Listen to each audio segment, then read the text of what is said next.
Yep, had an accident with the trimmer.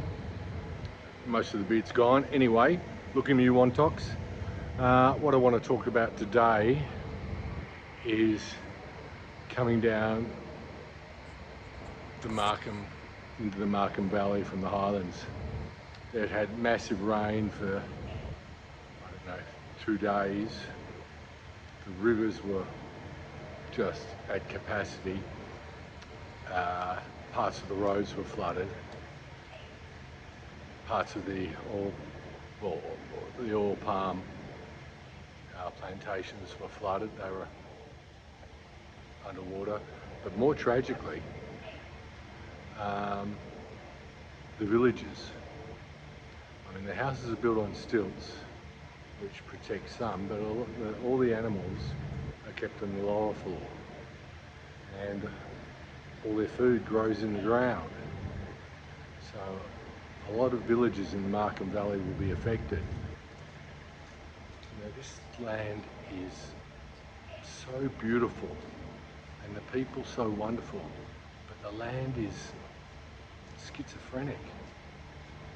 Landslides, earthquakes, floods, torrential rain, it's tsunamis, you name it, this place gets it.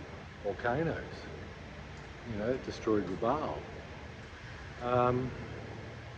It's so sad, yet these people are so resilient and they have a community that will support them.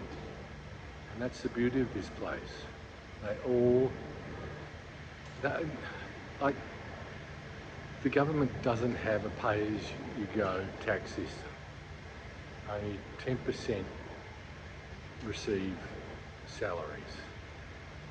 The rest are, and all PNGs, Papua New Guineans, are small business people. They sell stuff on the side of the road, whether it be a cigarette, a can of Coke, carrots, betel nut, whatever, you know, whatever excess is in their garden, or they take it to the market. But there's not a large cash income. So think about these people and think about Googling the Kimura Foundation, find out how you can send money there and send it, because they need it. You know, that's the way of the world. This is the global south we're talking about.